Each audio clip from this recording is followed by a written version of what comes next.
And welcome back to Across the Board here on Hawk Radio, hawkradio.org with E and the Colonel. It is Wednesday, best day of the week for us, best day of the week for all of our listeners. And as promised, one of my favorite bands, I know you're big on them as well, Local H, and we have Scott on the air with us right now. Scott, are you there? Yep, I'm here. Great. So something I'm really excited about that you guys have coming out is the new album, Local H is Awesome Mixtape #1. Now, a lot of our listeners are younger, so they won't even know what a cassette is. But this new album is actually coming out in limited release on a physical tape cassette, right? Right. Now, what made you decide to do that?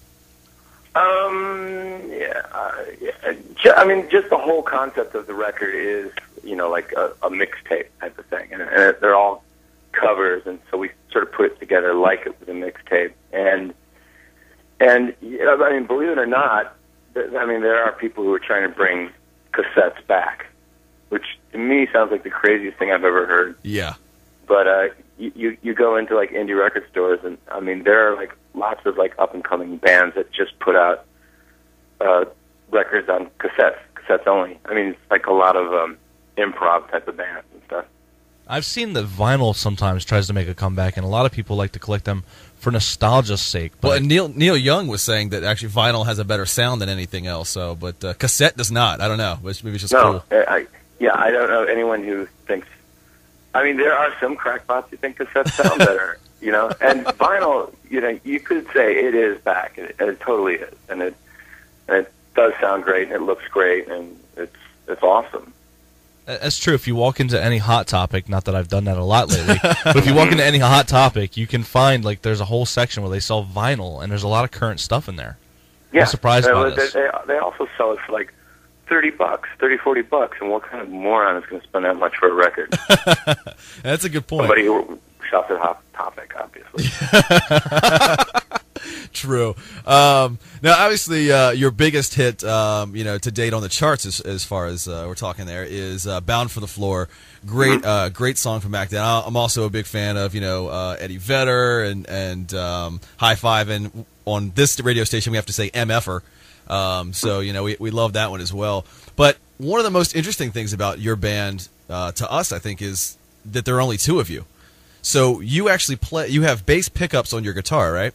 Right. So tell us how that sound works. And that's the same thing that Jack White does, but, I can play a little bit of bass, I can play a little bit of guitar, but how do you combine those two into one instrument? I don't think Jack White does what I do. Oh, okay. I don't think he has the bass pickups on his guitar. Maybe he does. But, yeah, it just sort of like, I remember, like, reading, before it started the band, reading, like, an interview with Hendrix. It wasn't a current interview or anything, but, it was,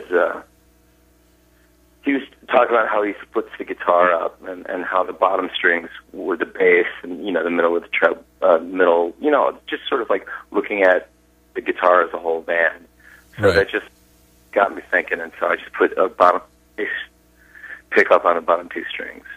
Now, was this something to help avoid having to search for a bassist, or was this just done out of clever design? No, nothing clever.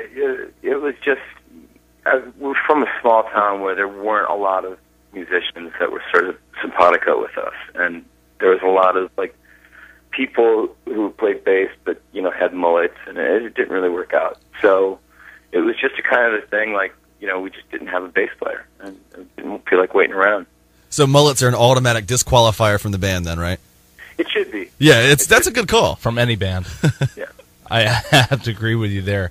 Now, I've listened to a couple of songs off of the Awesome mixtape, and I've got to tell you, impressive. I love it. Listen to the whole thing. I really can't believe that these are done so well.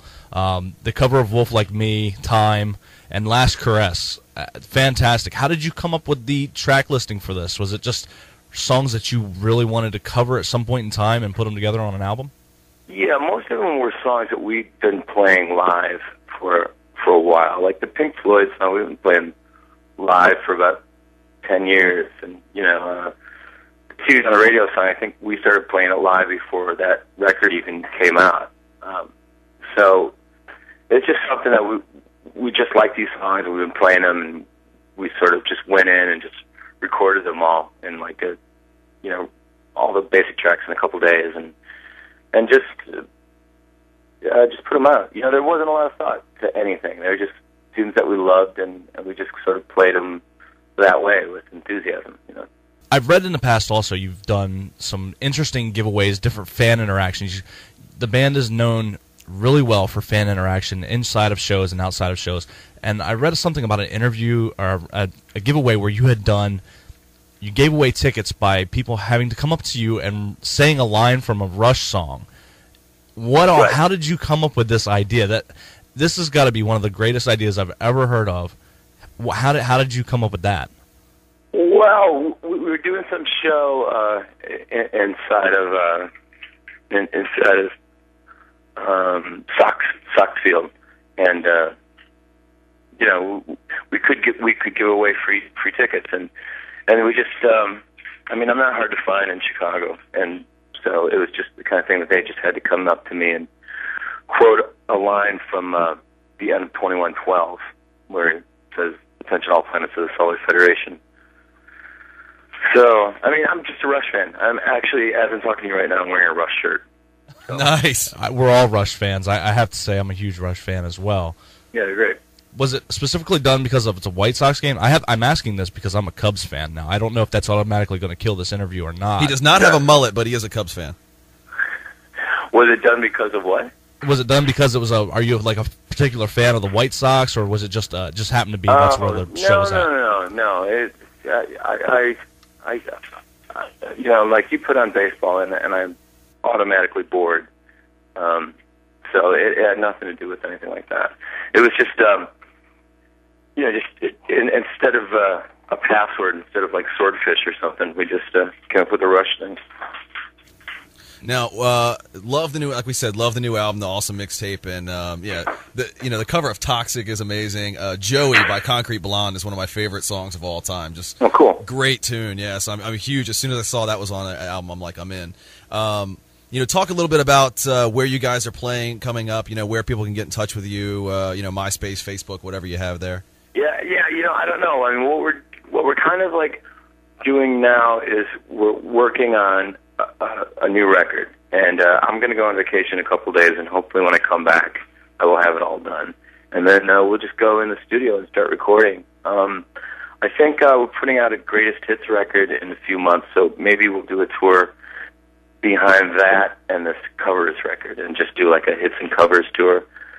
I don't know. You know, it's we got to get talking and figure out what our plans are. I'm still a little just recovering from New Year's, pretty much, I suppose. Yeah, aren't we all? Now, talk a little bit about your other band as well. I know you have a couple going here.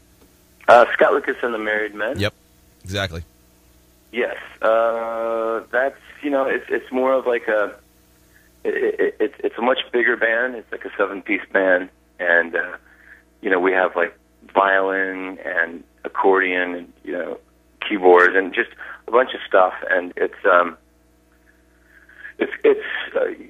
started out as a quieter band, but the more we played live, the more we've ramped things up, and you know, it's I don't know. I don't know exactly what to compare it to. You know, I mean, you know, there's stuff like Neil Young and things like that, but you know, obviously nobody sounds like Neil Young except Neil Young. But I mean, that's definitely, like, for me, like a touchdown as far as what I might be going for with this band.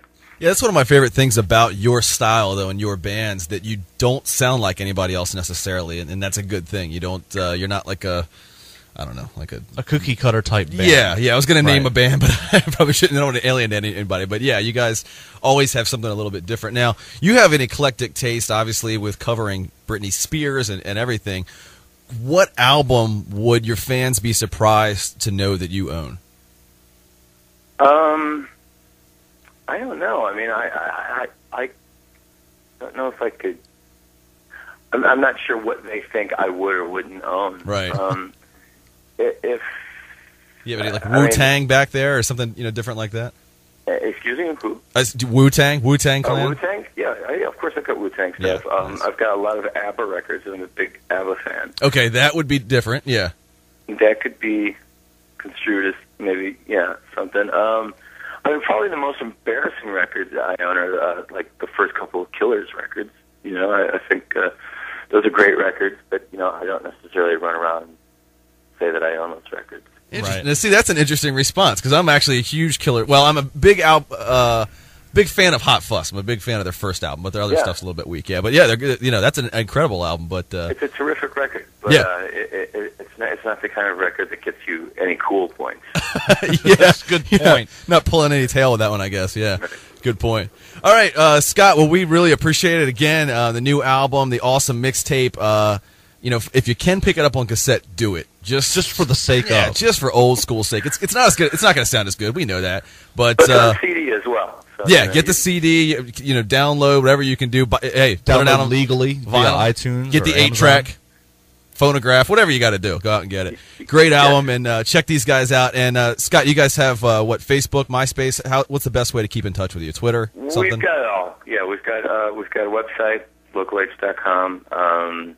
ScottLucasTheMarriedMen.com, and both of those bands do have MySpace and Facebook and Twitter and whatever that there is that we're supposed to be hooked up to. Nice. Well, Scott, support, all that kind of stuff. Nice. All right. Well, great. We really appreciate the time and enjoy your vacation. This has been Scott with us here from Local H, and you're listening to Across the Board with Ian the Colonel on Hawk Radio. HawkRadio.org.